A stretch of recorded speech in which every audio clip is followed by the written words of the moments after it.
एक number question है, निम्नलिखित में से किस परिमेय संख्या का दशमलव निरूपण अशांत होगा। ए नंबर में है 7/30, B number 7/25, C number 21/20, D number 37/100। इसे बताना है कि किस परिमेय संख्या का दशमलव निरूपण अशांत होगा। अगला क्वेश्चन 2 नंबर है, निम्नलिखित में कौन अलग है। निम्नलिखित में कौन अलग है। ए नंबर में है 3/5, बी नंबर में है √16/4, सी नंबर में है √2/5 और डी नंबर में है 25/9। चलते हैं अगले क्वेश्चन की तरफ, जो क्वेश्चन नंबर 3 है। कह रहा है निम्न में कौन सा परिमेय संख्या है। निम्न में कौन सा परिमेय संख्या है, इसमें परिमेय संख्या बताना है। ए नंबर में है पाई, बी नंबर में √7, सी नंबर में √16/25, डी नंबर में 3√3/√2। इसमें परिमेय संख्या बताना है कि कौन परिमेय संख्या है और कौन क्या है। क्वेश्चन नंबर 4 है, √5 एक संख्या है। √5 एक संख्या है। ऑप्शन ए है परिमेय, बी है अपरिमेय, सी है पूर्णांक, डी है प्राकृत। अगला नंबर क्वेश्चन है, निम्नलिखित में कौन अभाज्य संख्या है। निम्नलिखित में कौन अभाज्य संख्या है। ए में है 8, बी में है 9, सी में है 11 और डी में है 15। इसमें अभाज्य संख्या को पहचानना है। क्वेश्चन नंबर अगले की तरफ देखते हैं। क्वेश्चन नंबर 6, यदि बहुपद px बराबर 2x³ + 6x² - 4x + 9 के दो शून्यक का गुणनफल 3 हो तो तीसरा शून्यक होगा। फिर से देखिए क्वेश्चन, यदि बहुपद px बराबर 2x³ + 6x² - 4x + 9 के दो शून्यकों का गुणनफल 3 हो तो तीसरा शून्यक होगा। ऑप्शन देखिए, ऑप्शन ए में है -3/2, ऑप्शन बी है 3/2, ऑप्शन सी है -9/2 और ऑप्शन डी है 9/2। अब चलते हैं अगले नंबर क्वेश्चन की तरफ। अगला नंबर क्वेश्चन है, यदि द्विघात बहुपद qx बराबर x² - x + 4 के शून्यक अल्फा बीटा हो तब अल्फा प्लस बीटा का मान होगा। यदि द्विघात बहुपद qx बराबर x² - x + 4 के शून्यक अल्फा बीटा हो तब अल्फा प्लस बीटा का मान होगा। ऑप्शन ए में है -1, ऑप्शन बी में है 4, ऑप्शन सी में है 1 और ऑप्शन डी में है 0। अब चलते हैं 8वां नंबर क्वेश्चन की तरफ। y बराबर x² - 3x - 4 के ग्राफ। इसे बताना है कि इसका ग्राफ कैसा होगा। ए नंबर में है वृत्त होगा, बी नंबर में सरल रेखा होगा, सी नंबर में परवलय रेखा होगा, डी नंबर में परवलय का खुला मुंह नीचे होगा। अब चलते हैं क्वेश्चन नंबर 9 की तरफ। रैखिक बहुपद ax + b का शून्यक है। रैखिक बहुपद ax + b का शून्यक है। ए नंबर में है b/a, बी में है -b/a, सी में है a/b और डी में है -a/b। अब चलते हैं क्वेश्चन नंबर 10 की तरफ। किसी बहुपद px के लिए y बराबर px का ग्राफ दिया है। y बराबर px का ग्राफ दिया, यहाँ ग्राफ दिया हुआ है। अब कह रहा है px के शून्यकों की संख्या होगी। इसमें शून्यकों की संख्या कितनी होगी। फिर से क्वेश्चन देखिए, किसी बहुपद px के लिए y बराबर px का ग्राफ दिया गया है। px के शून्यकों की संख्या होगी। ए में है 1, बी में है 2, सी में है 3 और डी में है 4। अब चलते हैं क्वेश्चन नंबर 11 की तरफ।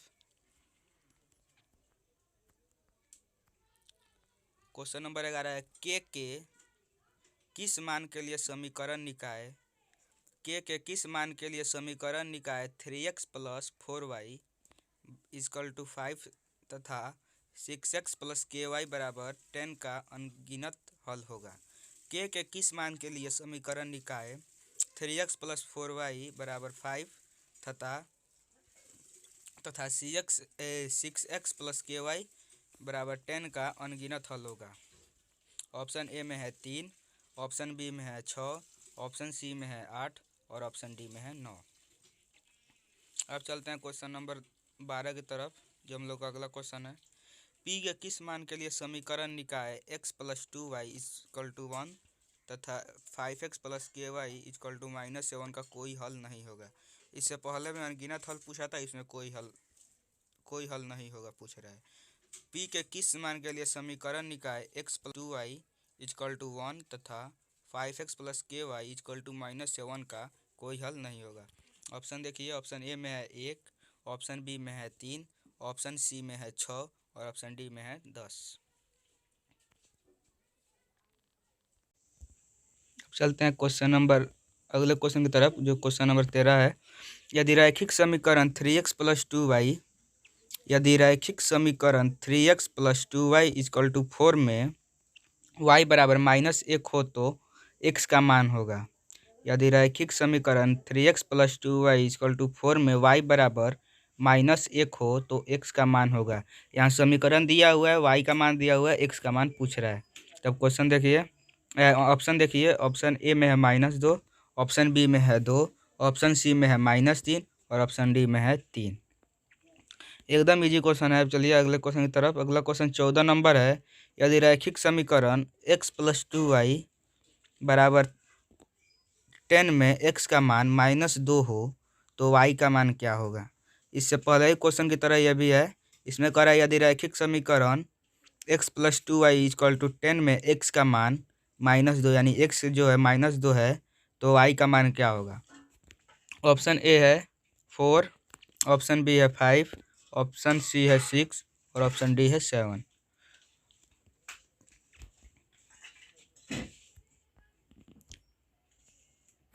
चलते हैं अगले क्वेश्चन की तरफ। अगला क्वेश्चन 15 नंबर देखिए। यदि 2x प्लस वाई बराबर 7 एवं 3x प्लस 2y बराबर 12 हो तो x प्लस वाई का मान क्या होगा। यदि 2x प्लस वाई बराबर 7 एवं 3x प्लस 2y बराबर 12 हो तो x प्लस वाई का मान क्या होगा। ऑप्शन ए में है -5, ऑप्शन बी में है 5, ऑप्शन सी में है -7 और ऑप्शन डी में है 7। अब चलते हैं क्वेश्चन नंबर 16 की तरफ। क्वेश्चन नंबर 16 है। समीकरण 6x² plus x minus 15 equal to 0 के दोनों मूल हैं।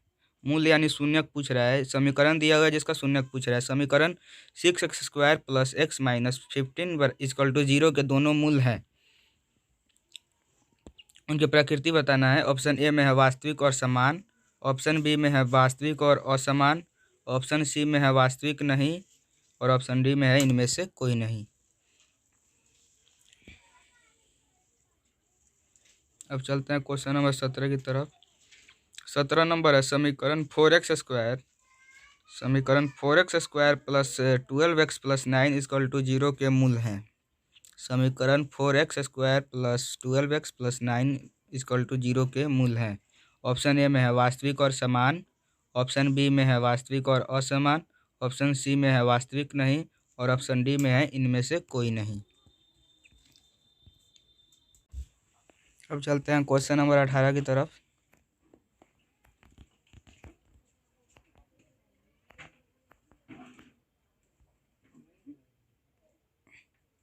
क्वेश्चन नंबर 18 है। यदि समीकरण 2x² माइनस 8x प्लस के इक्वल टू 0 के मूल बराबर हो तो k का मान होगा। यदि समीकरण 2x² माइनस 8x प्लस के इक्वल टू 0 के मूल बराबर हो तो k का मान होगा। ऑप्शन ए में है 2, ऑप्शन बी में है 4, ऑप्शन सी में है 6 और ऑप्शन डी में है 8। चलते हैं अगले क्वेश्चन की तरफ। क्वेश्चन नंबर 19 समीकरण x² plus 4x equal to 0 के मूल होंगे। समीकरण x² plus 4x equal to 0 के मूल होंगे। ऑप्शन ए में है 0 0, ऑप्शन बी में है 0 4, ऑप्शन सी में है 0 और -4 और ऑप्शन डी में है -4 और 4। इसमें मूल बताना है। अब क्वेश्चन नंबर 20 देखिए। द्विघात समीकरण cx² plus bx plus a equal to 0 का मूलों का योगफल है। यहाँ द्विघात समीकरण दिया हुआ है cx² plus bx plus a equal to 0 के मूलों का योगफल, इसके मूलों का योगफल क्या होगा वो बताना है।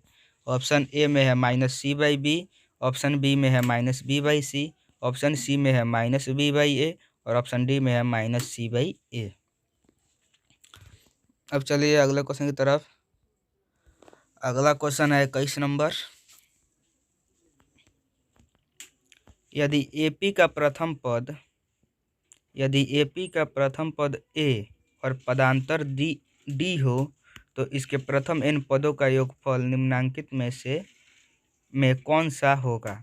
यदि एपी का प्रथम पद ए हो और पदांतर डी हो तो इसके प्रथम n पदों का योगफल निम्नांकित में कौन सा होगा। ऑप्शन ए में है a+n-1 into D, option B में है a+nd, ऑप्शन सी में है n/2 into 2a+n-1 into D और ऑप्शन डी में है n/2 इंटू 2a+nd।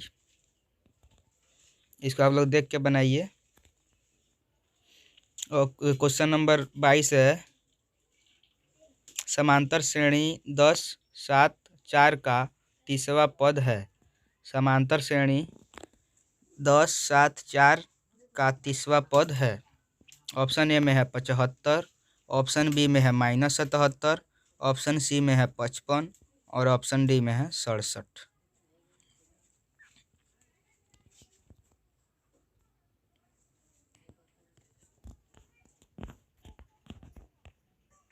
चलते हैं क्वेश्चन नंबर 23 की तरफ। क्वेश्चन नंबर 23 है, समानांतर श्रेणी -3 -1/2 का 11वां पद है। समानांतर श्रेणी -3 -1/2 का 11वां पद है। ऑप्शन ए में है 22, ऑप्शन बी में है 30, ऑप्शन सी में है 25, ऑप्शन डी में है -32। 22-23 क्वेश्चन एक ही तरह है, सेम है।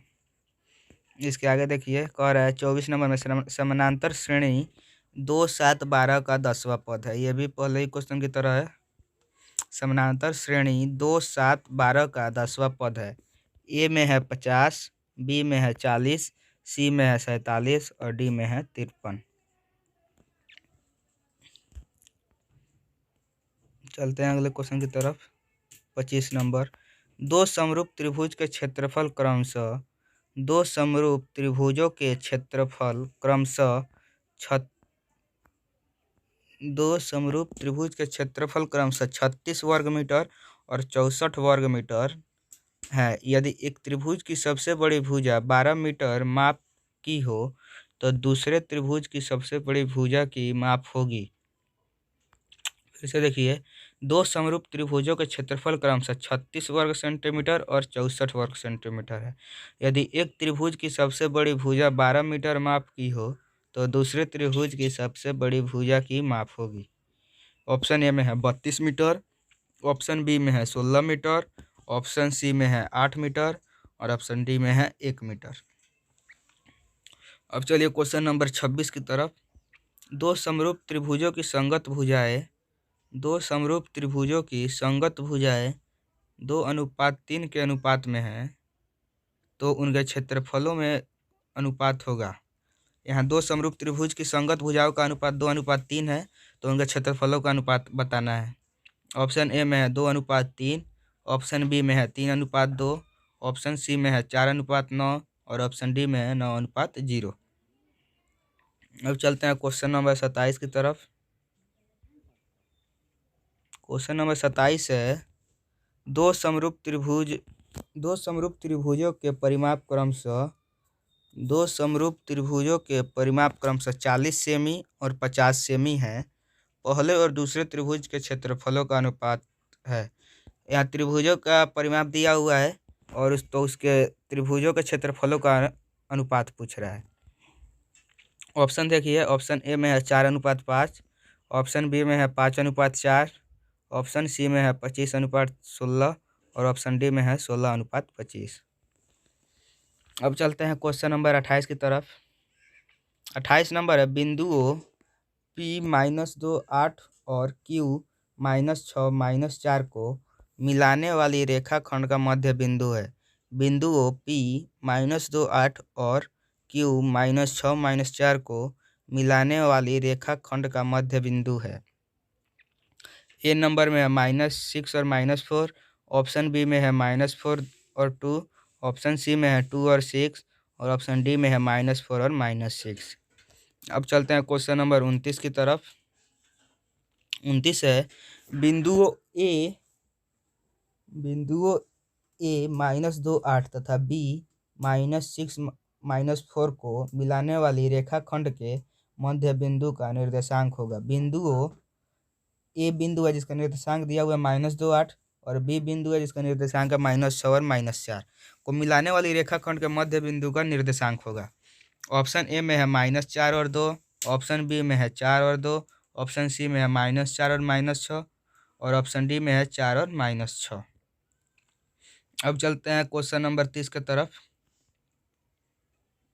क्वेश्चन नंबर 30 है त्रिभुज एबीसी के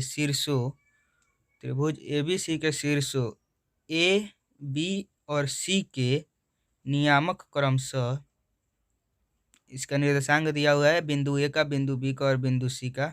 ये -2 -1 3 -2 और -1 2 है, तो माध्यिका एडी की लंबाई है। ऑप्शन देखिए, ऑप्शन ए में है √10, ऑप्शन बी में है √2, ऑप्शन सी में है 1 और ऑप्शन डी में है 4√2।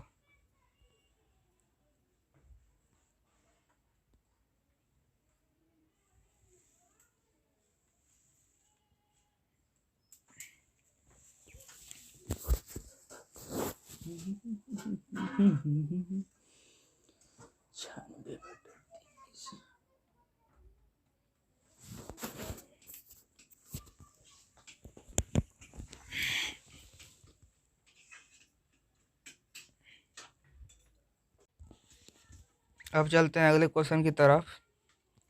अगला क्वेश्चन है 31 नंबर।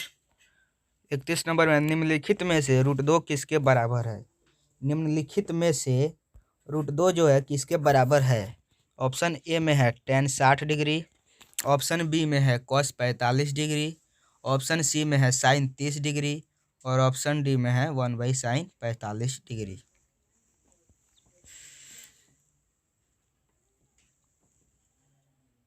अब चलते हैं अगले क्वेश्चन की तरफ। क्वेश्चन नंबर 32, निम्नलिखित में किसका मान 0 के बराबर है? निम्न में किसका मान 0 के बराबर है? ऑप्शन देखिए, ऑप्शन ए में है sin 90 degree, cos 90 degree, cos 0 degree और tan 90 डिग्री। इसमें बताना है कि किसका मान जो है 0 के बराबर है। क्वेश्चन नंबर 33 अगला क्वेश्चन है 9 sec² a - 9 tan square a बराबर है, यहाँ पे दिया हुआ है, जिसको बताना है कि किसका मान किसके बराबर आएगा। ऑप्शन ए में है 1, ऑप्शन बी में है 9, ऑप्शन सी में है 8 और ऑप्शन डी में है 0। चलिए अगले नंबर क्वेश्चन की तरफ। Question number 34।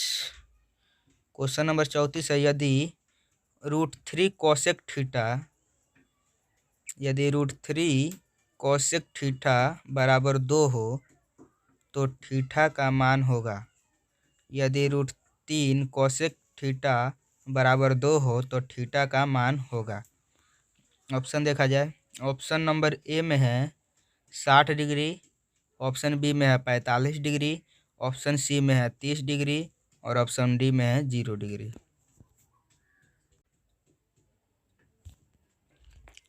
चलते हैं अगले नंबर क्वेश्चन की तरफ। अगला क्वेश्चन हम लोग का होगा क्वेश्चन नंबर, ये 34 था, इसके बाद है 35। 35 नंबर में है 1 + tan square a, 1 + tan square a equal बटा cosec square a बराबर होता है। 1 + tan square a बटा cosec square a बराबर होता है। ऑप्शन ए में है sec square a, option B में है cosec square a, option C में है cot square a और ऑप्शन डी में है tan square a। इसमें बताना है कि 1 + tan square a बटा cosec square a किसके बराबर है, इसका मान क्या आएगा। चलते हैं अगला नंबर क्वेश्चन 36 की तरफ।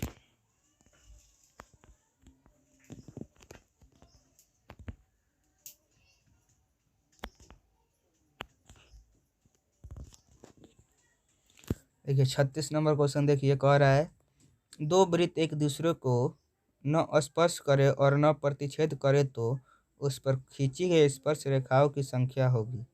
यहाँ दो वृत्त एक दूसरे को न ही स्पर्श करे और न ही प्रतिच्छेद करे तो उस पर खींची गई स्पर्श रेखाओं की संख्या होगी। ऑप्शन ए में है 1, ऑप्शन बी में है 2, ऑप्शन सी में है 3 और ऑप्शन डी में है 4।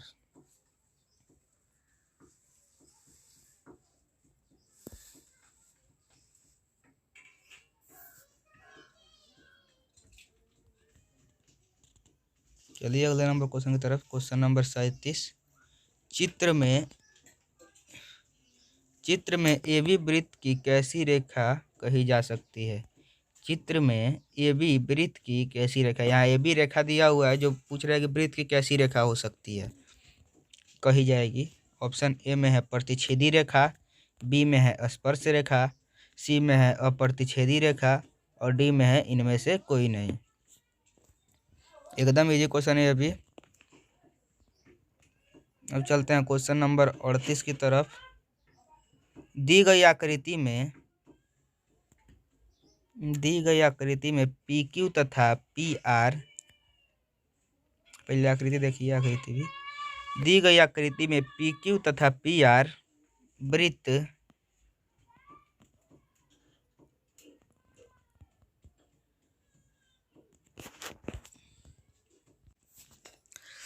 देखिए क्वेश्चन नंबर 38 देखिए, दी गई आकृति में पी क्यू तथा पी आर वृत्त जिसका सेंटर जो है वो है कि दो स्पर्श रेखा इस प्रकार है कि कोण क्यू पी आर बराबर 50 डिग्री तो कोण ओ क्यू आर की माप है। ऑप्शन ए में है 25 डिग्री, ऑप्शन बी में है 30 डिग्री और ऑप्शन सी में है 40 डिग्री और ऑप्शन डी में है 50 डिग्री। अब देखिए क्वेश्चन नंबर 39 जो हम लोग का अगला क्वेश्चन है। दो वृत्त परस्पर बाह्य स्पर्श करते हैं। दो वृत्त परस्पर बाह्य स्पर्श करते हैं। उनकी त्रिज्याएं 3.6 सेमी यानी सेंटीमीटर और 1.6 सेंटीमीटर है। इनके केंद्रों के बीच की दूरी होगी। दो वृत्त परस्पर बाह्य स्पर्श करती है, उनकी त्रिज्याएं जो है 3.6 सेंटीमीटर और 1.6 सेंटीमीटर है। इनके केंद्रों के बीच की दूरी क्या होगी। ऑप्शन ए में है 1.6 सेंटीमीटर, ऑप्शन बी में है 3.6 सेंटीमीटर, ऑप्शन सी में है 2 सेंटीमीटर और ऑप्शन डी में है 5.2 सेंटीमीटर। अब चलिए क्वेश्चन नंबर अगले 40 नंबर क्वेश्चन की तरफ। क्वेश्चन नंबर 40 है 13 सेंटीमीटर और 5 सेंटीमीटर त्रिज्या वाले 13 सेंटीमीटर और 5 सेंटीमीटर त्रिज्या वाले दो वृत्त एक दूसरे को अंततः स्पर्श करते हैं तो उनके केंद्रों के बीच की दूरी होगी। 13 सेंटीमीटर और 5 सेंटीमीटर त्रिज्या वाले दो वृत्त एक दूसरे को अंततः स्पर्श करते हैं तो उनके केंद्रों के बीच की दूरी होगी। ऑप्शन ए में है 18 सेंटीमीटर, ऑप्शन बी में है 12 सेंटीमीटर, ऑप्शन सी में है 9 सेंटीमीटर और ऑप्शन डी में है 8 सेंटीमीटर। अब चलते हैं हम लोग क्वेश्चन नंबर 41 की तरफ। 41 नंबर क्वेश्चन है 6 सेंटीमीटर भुजा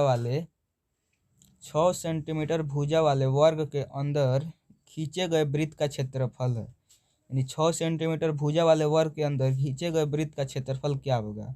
ऑप्शन ए में है 9 pi centimetre square, option B में है 12 pi centimetre square, option C में है 18 पाई सेंटीमीटर स्क्वायर और ऑप्शन डी में है 36 पाई सेंटीमीटर स्क्वायर। अब चलिए क्वेश्चन नंबर 42 की तरफ। 12 सेंटीमीटर त्रिज्या वाले वृत्त के एक चाप की लंबाई 10 पाई सेंटीमीटर हो तो उस चाप के कोण की माप है। 12 सेंटीमीटर त्रिज्या वाले वृत्त के एक चाप की लंबाई 10 पाई सेंटीमीटर हो तो उस चाप के कोण की माप है। ऑप्शन ए में है 60 डिग्री, ऑप्शन बी में है 75 डिग्री, ऑप्शन सी में है 120 डिग्री और ऑप्शन डी में है 150 डिग्री यानी 150 डिग्री। अब चलते हैं अगले क्वेश्चन नंबर 43। एक पहिए का व्यास 4 मीटर है तो एक पहिए का व्यास 4 मीटर है तो 400 चक्कर में तय की गई दूरी है। एक पहिए का जो व्यास है वो 4 मीटर है तो 400 चक्कर में तय की गई दूरी है। ऑप्शन ए में है 1600 मीटर, ऑप्शन बी में है 800 मीटर, ऑप्शन सी में है 1600 पाई और ऑप्शन डी में है 800 पाई।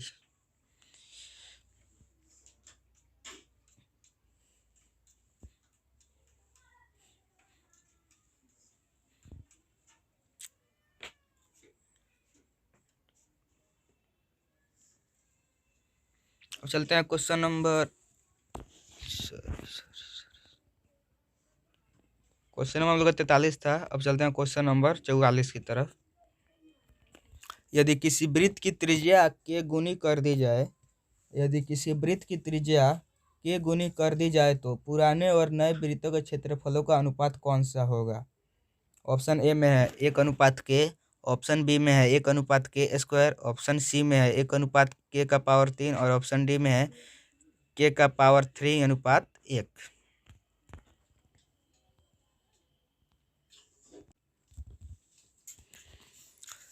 चलिए क्वेश्चन नंबर 45 पर। यदि किसी वृत्त की परिधि दुगुनी कर दी जाए तो वृत्त का क्षेत्रफल कितना गुना हो जाएगा। यदि किसी वृत्त की परिधि दुगुनी कर दी जाए तो वृत्त का क्षेत्रफल कितना गुना बढ़ जाएगा या हो जाएगा। ऑप्शन ए में है आधा, ऑप्शन बी में है 2 गुना, ऑप्शन सी में है 3 गुना और ऑप्शन डी में है 4 गुना। चलिए क्वेश्चन नंबर 46 की तरफ। कौन सी केंद्रीय प्रवृत्ति की माप सबसे अधिक प्रयोग होती है। कौन सी केंद्रीय प्रवृत्ति की माप सबसे अधिक प्रयोग होती है। ऑप्शन ए है माध्य, ऑप्शन बी है माध्यिका, ऑप्शन सी है बहुलक और ऑप्शन डी है उपयुक्त सभी। इसमें बताना है कि कौन सी जो केंद्रीय प्रवृत्ति है की माप है जिसका प्रयोग सबसे ज़्यादा किया जाता है। अब चलिए क्वेश्चन नंबर 47 की तरफ 47। निम्नलिखित वितरण का बहुलक वर्ग क्या है। निम्नलिखित वितरण का बहुलक वर्ग क्या है। इसमें हम लोग को सारणी बनाया हुआ है जिसमें वर्ग अंतराल दिया है, बारंबारता दिया है, तो हमें इसमें बताना है कि इसमें बहुलक वर्ग कौन सा है। ऑप्शन देखिए, ऑप्शन ए में है 10-20, ऑप्शन बी में है 20-30, ऑप्शन सी में है 30-40 और ऑप्शन डी में है 40-50। अब चलिए क्वेश्चन नंबर 48 की तरफ। 48 नंबर है माध्य, माध्यिका और बहुलक के बीच का सही संबंध है। माध्य, माध्यिका और बहुलक के बीच का सही संबंध है। ऑप्शन ए में है बहुलक बराबर 2 गुने माध्यिका माइनस माध्य, ऑप्शन बी में है बहुलक बराबर 3 गुने माध्यिका प्लस 2 गुना माध्य, ऑप्शन सी में है बहुलक बराबर 3 गुने माध्यिका माइनस 2 गुने माध्य और ऑप्शन डी में है इनमें से कोई नहीं। अब चलिए क्वेश्चन नंबर 49 पर। 49 नंबर है प्रथम 5 पूर्ण संख्याओं का माध्य कौन होगा। प्रथम 5 पूर्ण संख्याओं का माध्य कौन होगा। ऑप्शन ए में है 3, ऑप्शन बी में है 2, ऑप्शन सी में है 2.5 और ऑप्शन डी में है 4। अब चलिए क्वेश्चन नंबर 50 की तरफ।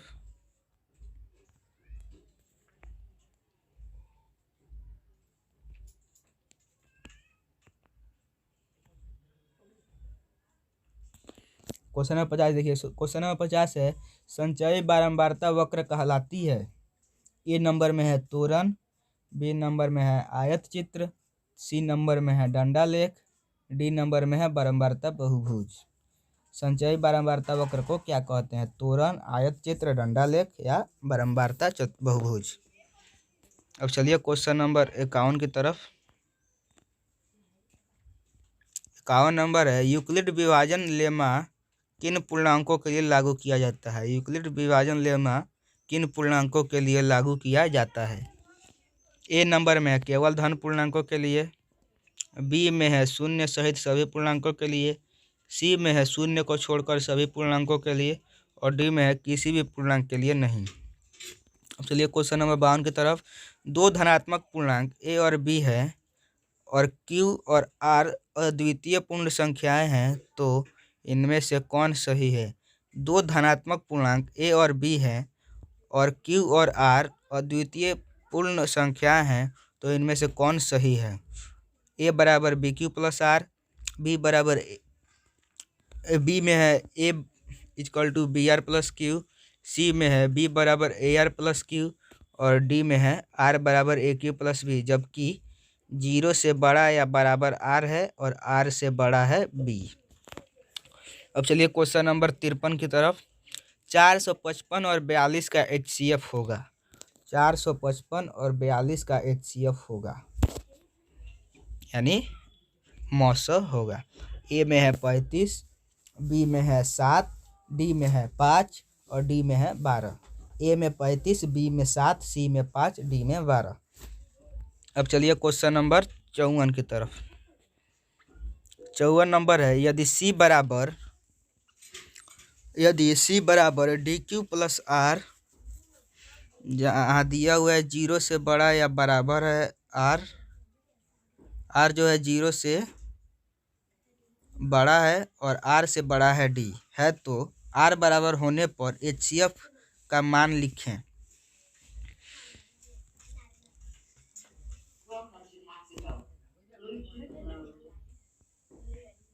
ऑप्शन ए है D1, ऑप्शन बी है सी, ऑप्शन सी है क्यू और ऑप्शन डी है 0। अब चलिए क्वेश्चन नंबर 54 हो गया हम लोग का। अब चलते हैं 55 पे। 55 है, किसी परिमेय संख्या p/q जहाँ q बराबर नहीं है 0 का दशमलव प्रसार कब शांत होता है? किसी परिमेय संख्या p/q यहाँ q बराबर नहीं है 0 का दशमलव प्रसार कब शांत होता है? नीचे दिए गए कथनों में से सही कथन चुनें। जबकि q का अभाज्य गुणनखंड ए में है 3 का पावर m इंटू 7 का पावर m रूप का होता है।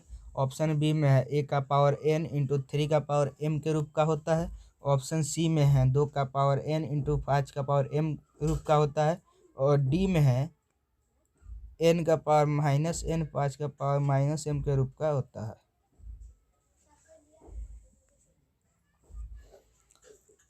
अब चलिए क्वेश्चन नंबर 56। किसी बहुपद px के लिए y बराबर px का ग्राफ दिया है। px के शून्यकों की संख्या होगी। किसी बहुपद px के लिए y बराबर px का ग्राफ दिया गया है।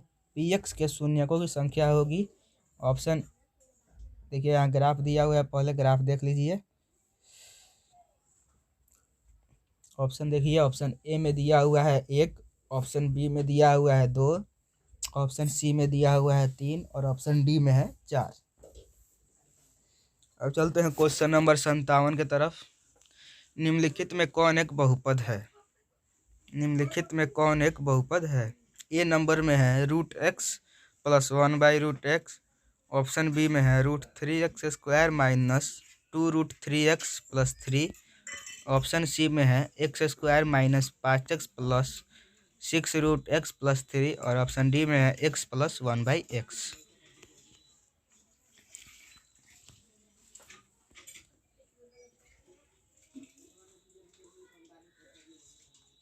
चलिए क्वेश्चन नंबर 58 की तरफ।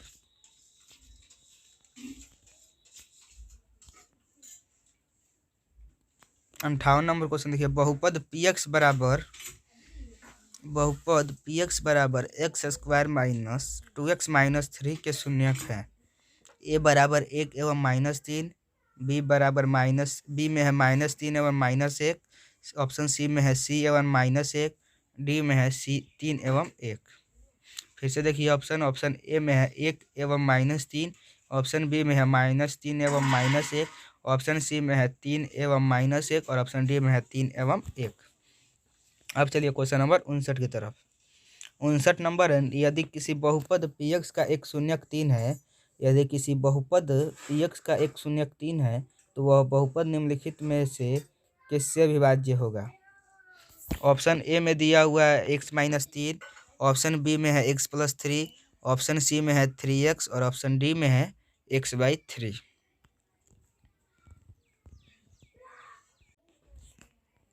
चलिए क्वेश्चन नंबर 60 की तरफ।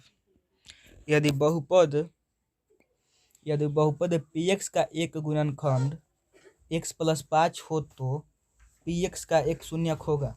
यदि बहुपद px का एक गुणनखंड x प्लस 5 हो तो px का एक शून्यक होगा। ऑप्शन ए में है 0, ऑप्शन बी में 5, ऑप्शन सी में -5 और ऑप्शन डी में p5।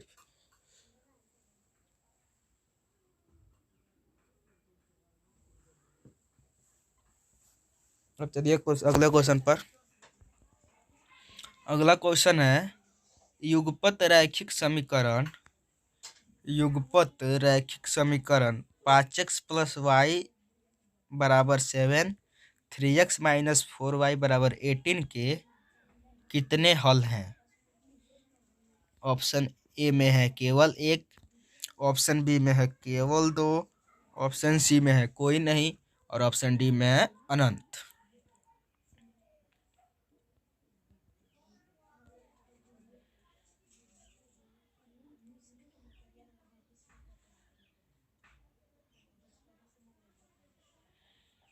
चलिए अगले क्वेश्चन पर 62 नंबर। युगपत रैखिक समीकरण 3x + 3y = 2, 8x + 6y = 4 के कितने हल हैं। इसमें खाली समीकरण चेंज कर दिया है, क्वेश्चन सेम है, 61 नंबर की तरह क्वेश्चन है ये भी। ऑप्शन देखिए केवल 1, ऑप्शन बी में केवल 2, ऑप्शन सी में कोई नहीं और ऑप्शन डी में अनंत। अब चलिए अगले number question number 63।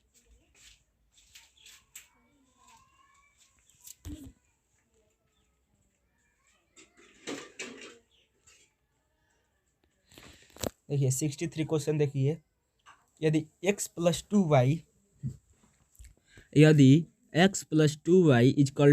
-1, 2x - 3y = 12 हो तो x तथा y के मान क्या होंगे। ऑप्शन ए में है x = 2, y = -3, ऑप्शन बी में है x = 3, y = -2, ऑप्शन सी में है x = 3, y = -1 और ऑप्शन डी में है x = -3 और y = 1।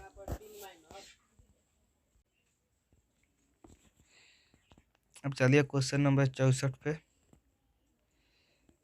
यदि 2x + a + y / b = 2, यदि 2x + a + y / b = 2, x / a - y / b = 4 तो x तथा y के मान क्या होंगे। ऑप्शन ए में है x = a, y = -b, option B में है x = -2a, y = 2b, option C में है x = 2a, y = -2b, D में है x = -3, y = 1।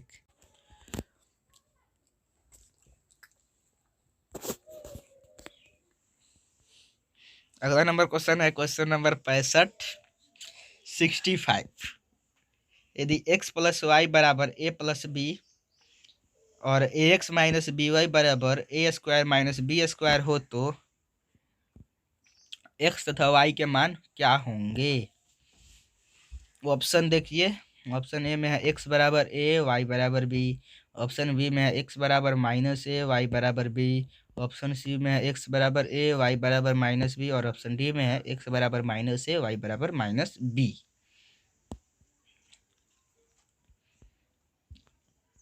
Question number 66।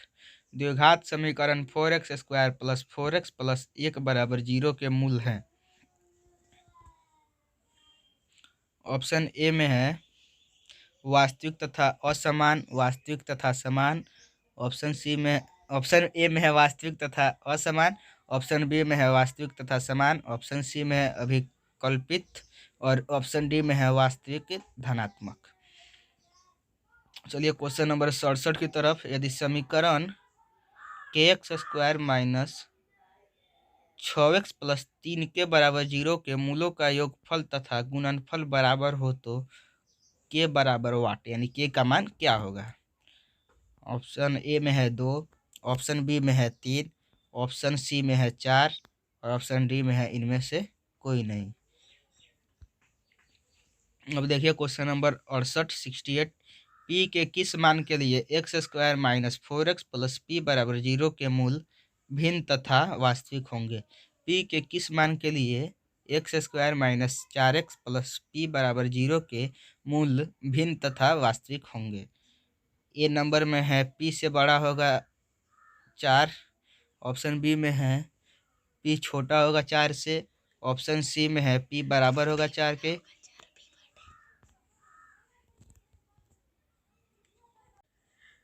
Option C में है पी बराबर 4, ऑप्शन डी है इनमें से कोई नहीं। फिर से देखिए, पी के किस मान के लिए x square minus 4x plus P बराबर 0 के मूल भिन्न तथा वास्तविक होंगे। ऑप्शन ए में है पी से बड़ा 4 होगा, ऑप्शन बी में है पी बड़ा होगा 4 से, ऑप्शन सी में है पी बराबर 4 और ऑप्शन डी में है इनमें से कोई नहीं।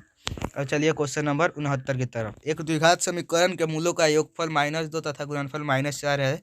यह समीकरण है। एक द्विघात समीकरण के मूलों का योगफल -2 है तथा इनका गुणनफल जो है -4 है, तो समीकरण क्या होगा। ऑप्शन ए में है x square minus 2x minus 4 बराबर 0, ऑप्शन बी में है x square minus 2x plus 4 बराबर 0, ऑप्शन सी में है x square plus 2x minus 4 बराबर 0, ऑप्शन डी में है x square plus 2x plus 4 बराबर 0।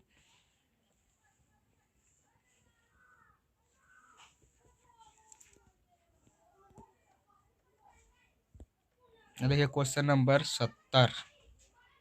यदि x square plus P x plus Q बराबर 0 के मूल अल्फा तथा बीटा हो तो अल्फा बटा बीटा प्लस बीटा बटा अल्फा का मान ज्ञात करें। ए में है P square minus 2q by Q, option B में है P square plus 2q by Q, option C में है minus P square plus 2q by Q, option D में है minus P square minus 2q by Q. Question number है, अब अगला question है क्वेश्चन नंबर 71। दो बिंदुओं का निर्देशांक -1 3 तथा 2 और -1 है। इनके बीच की दूरी होगी। ए नंबर में है 1 मात्रक, बी में है 5 मात्रक, सी में है 6 मात्रक, डी में है 7 मात्रक। अब क्वेश्चन नंबर 72 है, बिंदुओं -6 और 7 तथा -1 और -5 के बीच की दूरी है। ऑप्शन ए में है 12, ऑप्शन बी में है 9, ऑप्शन सी में है 13 और ऑप्शन डी में है 11.5। 73 नंबर क्वेश्चन है, बिंदु 5 4 तथा -1 -2 को मिलाने वाली सरल रेखा के मध्य बिंदु के निर्देशांक होंगे। ऑप्शन ए है 2 1, ऑप्शन बी है 1 2, ऑप्शन सी है -1 और 2 और ऑप्शन डी है -2 और 1। चलिए अगला नंबर क्वेश्चन नंबर 74 की तरफ। दो बिंदुओं के निर्देशांक -8 0 और 0 -8 है। इन बिंदुओं से बने रेखाखंड के मध्य बिंदु के निर्देशांक होंगे।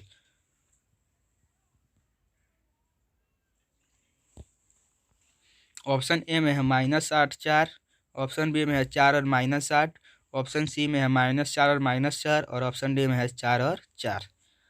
75 नंबर अगला क्वेश्चन है, एक त्रिभुज के शीर्ष 5 6 -9 और 4 और 7 5 है, तो इसके केंद्रक के निर्देशांक होंगे।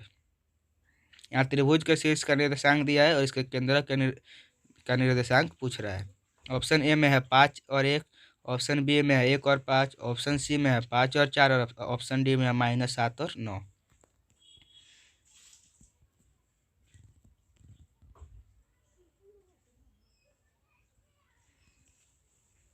अब देखिए क्वेश्चन नंबर 76।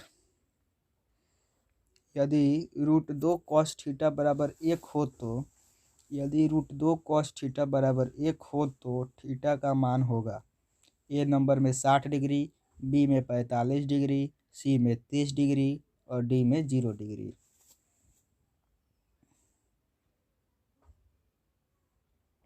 अगला क्वेश्चन है 77 नंबर।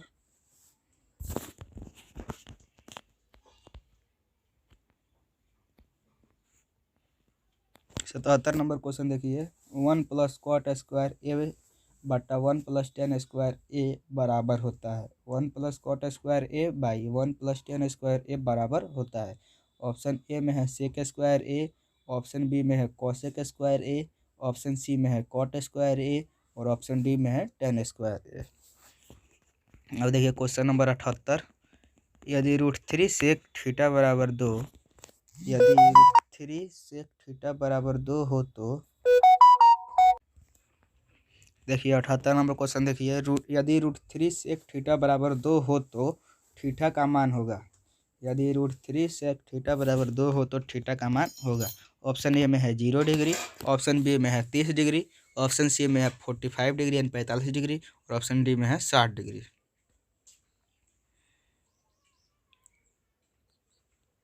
अब चलिए क्वेश्चन नंबर 79 की तरफ। 79 का है सेक स्क्वायर ए बट्टा 1 प्लस कॉट स्क्वायर ए बराबर होता है। सेक स्क्वायर ए बटा 1 प्लस कॉट स्क्वायर ए बराबर होता है।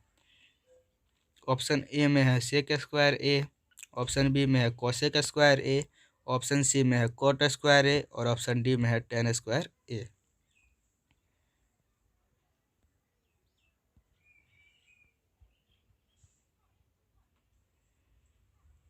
अब चलिए क्वेश्चन नंबर 80।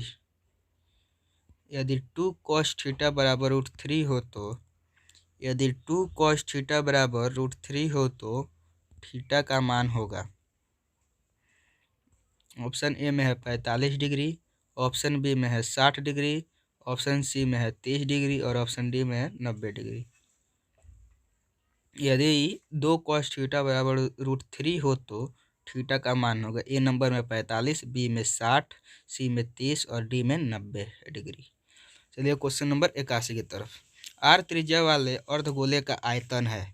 आर त्रिज्या वाले यानी जिसका त्रिज्या आर हो उस अर्धगोले का आयतन का सूत्र क्या होगा। ऑप्शन ए है 2/3 pi are Q, option B है 4/3 पाई आर क्यू, ऑप्शन सी है 1/3 पाई आर क्यू और ऑप्शन डी है 1/4 पाई आर क्यू। अब चलते हैं क्वेश्चन नंबर 82 की तरफ। यदि शंकु के छिन्नक के सिरों की त्रिज्याएं क्रमशः बड़ा आर एवं छोटा आर तथा ऊंचाइयां छिन्नक तथा छिन्नक की ऊंचाई h हो तो छिन्नक का आयतन होगा।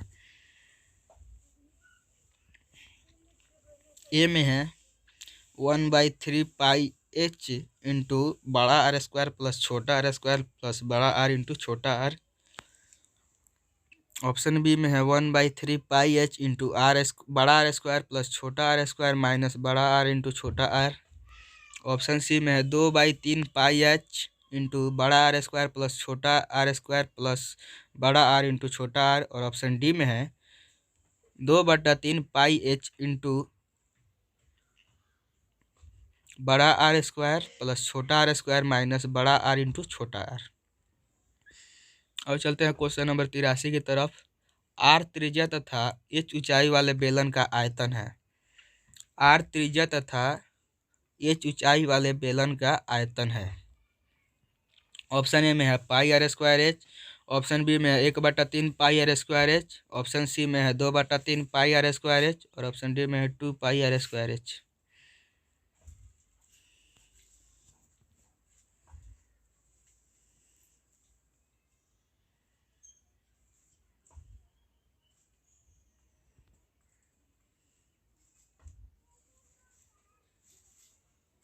और चलते हैं क्वेश्चन नंबर 84 की तरफ। समान ऊंचाई वाले दो लंबवृत्तीय बेलनों के आयतनों का अनुपात 9:16 है तो उनकी त्रिज्याओं का अनुपात होगा। समान ऊंचाई वाले दो लंबवृत्तीय बेलनों के आयतनों का अनुपात 9:16 है तो उनके त्रिज्याओं का अनुपात होगा। ऑप्शन ए में है 9:16, ऑप्शन बी में है 16:9, ऑप्शन सी में है 3:4 और ऑप्शन डी में है 4:3।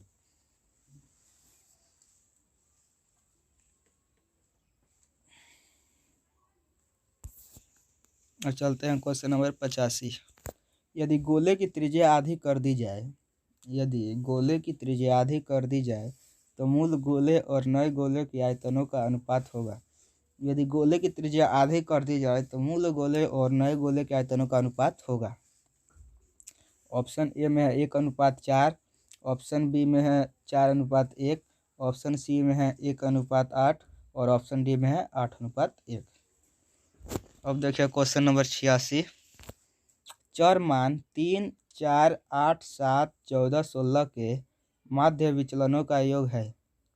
चर मान 3, 4, 8, 7, 14, 16 के माध्य विचलनों का योग है।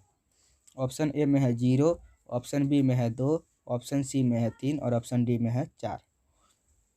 अब देखिए क्वेश्चन नंबर 87 में 5 6 7 6 4 2 1 की माध्यिका है। 5 6 7 6 4 2 1 की माध्यिका है। ऑप्शन ए में है 2, ऑप्शन बी में है 3, ऑप्शन सी में है 4 और ऑप्शन डी में है 5। अब देखिए क्वेश्चन नंबर 88 में है 2 3 0 3 2 6 का बहुलक है। 2 3 0 3 2 6 का बहुलक है। ऑप्शन ए में है 2, ऑप्शन बी में है 2 16 और ऑप्शन सी में है 3 और ऑप्शन डी में है 2.5। ऑप्शन ए में 2, ऑप्शन बी में 2.16, ऑप्शन सी में 3 और ऑप्शन डी में 2.5। अब चलिए क्वेश्चन नंबर 89 की तरफ। 89 नंबर है 3 4 0 3 4 5 का बहुलक होगा। 3 4 0 3 4 5 का बहुलक होगा। ऑप्शन ए में है 3, ऑप्शन बी में है 4.16, ऑप्शन सी में है 4, ऑप्शन डी में है 3.5। अब चलते हैं क्वेश्चन नंबर 90 की तरफ। इसमें भी पूछ रहा है, बहुलक ही पूछ रहा है। इसमें पूछ रहा है 90 क्वेश्चन है 1 3 0 3 1 3 का बहुलक होगा।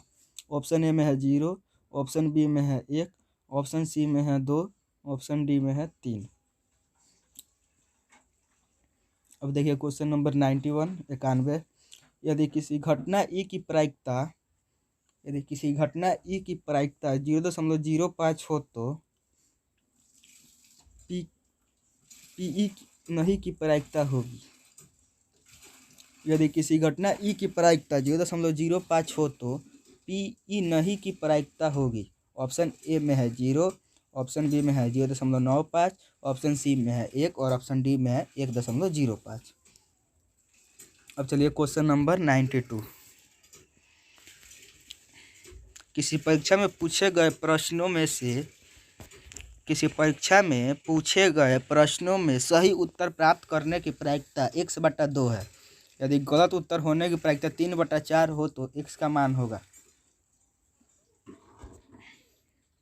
ऑप्शन ए में है 1, ऑप्शन बी में है 2 और ऑप्शन सी में है 3 और ऑप्शन डी में है 4। ऑप्शन ए में 1, ऑप्शन बी में 2, ऑप्शन सी में 3 और ऑप्शन डी में 4। देखिए क्वेश्चन नंबर 93। यदि किसी घटना के घटित होने की प्रायिकता बहुत ही कम हो तो उसकी प्रायिकता लगभग होगी। यदि किसी घटना के घटित होने की प्रायिकता बहुत ही कम हो तो उसकी प्रायिकता लगभग होगी। ऑप्शन ए में है 0.1, ऑप्शन बी में है 0.01, ऑप्शन सी में है 0.001 और ऑप्शन डी में है 0.0001।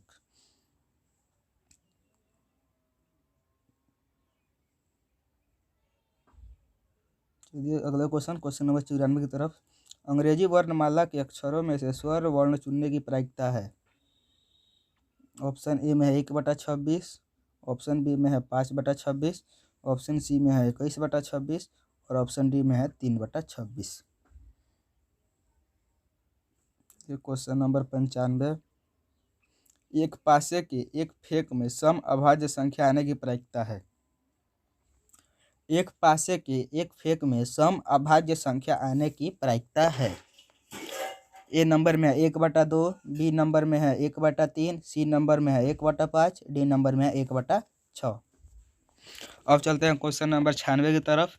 दो पासों को एक साथ फेंकने पर उन पर आई संख्याओं का योगफल 10 होने की प्रायिकता क्या है।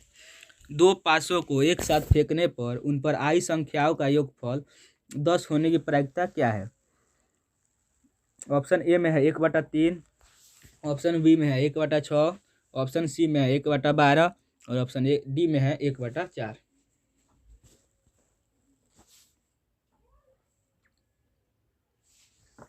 अब चलते हैं क्वेश्चन नंबर 97 की तरफ।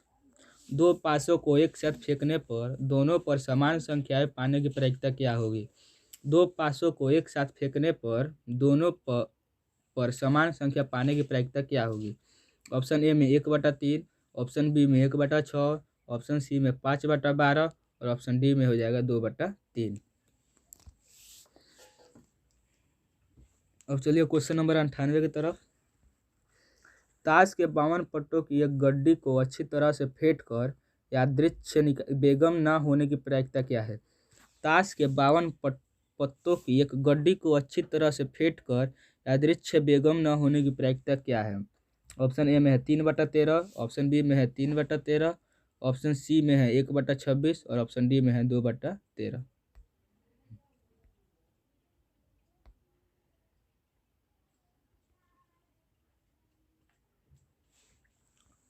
99 नंबर क्वेश्चन है, ताश के 52 पत्तों को अच्छी तरह से फेंटी गई गड्डी में से एक पत्ता निकाला जाता है तो एक तस्वीर वाला